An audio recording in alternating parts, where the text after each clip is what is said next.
খাসির তেলের বড়া কে কে পছন্দ করেন বলেন তো? আমার কর্তামশায়ের তো সেই লেভেলের প্রিয়। কালকে দুপুরবেলা রান্না করেছিলাম কাশ্মীরি, তারপর মুসুরির ডাল, এরপর রান্না করেছিলাম আলু ভাজি, তাতেও তার হবে না। দোকান থেকে এসেই বলতেছে খাসির মাংস রান্না করো, কিন্তু ফ্রিজে তো খাসির মাংস শেষ। তারপর বলল খাসির তেল আছে কিনা, আমি বললাম হ্যাঁ আছে।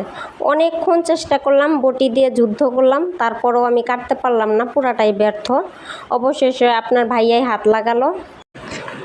সে সুন্দর করে ছোট ছোট করে প্রথমে খাসির তেলগুলো কেটে নিল, এরপর দিল মরিচের গুঁড়া, এরপর হলুদের গুঁড়া। খাসির তেলের বড়াটা কিন্তু সেই করছে, এখানে আদা আর রসুনটা বাটা দিল, তারপর দিল অল্প লবণ। খাসির তেলের বড়াতে কিন্তু একটু বেশি করে ঝাল দিতে হয়।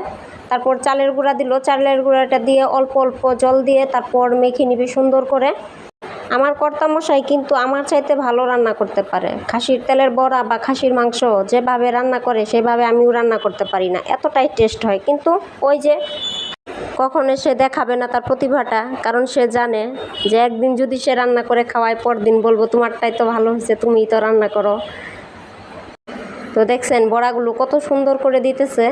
তো এখানে কিন্তু খাসির তেলে একদমই অল্প করে অল্প পরিমাণ সয়াবিন তেল দেওয়া হয়েছে, তারপর খাসির তেল থেকে কিন্তু অটোমেটিকলি তেল বের হবে।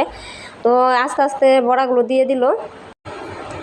বড়াগুলো দেওয়ার পর দেখেন কতটা সুন্দর করে আলতো করে আস্তে আস্তে আপনার উল্টাইতেছে। আসলে যে যে জিনিসটা ভালোবাসে, সেটা কাজের ক্ষেত্রেই হোক বা খাওয়ার ক্ষেত্রেই হোক, সেই জিনিসটা দেখবেন তার হাতেই পারফেক্ট হয়। আমি যদি এই বড়াগুলো উল্টাইতে যাইতাম তাহলে যে হয়তো ভেঙে চুরে চুরমার হয়ে যেত। এটা প্রায় সময় আমার দ্বারা ঘটে। বেশিরভাগ ডিম যদি ভাজি করতে যাই তাহলে সেটা ভাঙবেই, আর বড়া যদি উল্টাইতে যাই সেটা তখন ভাঙবেই।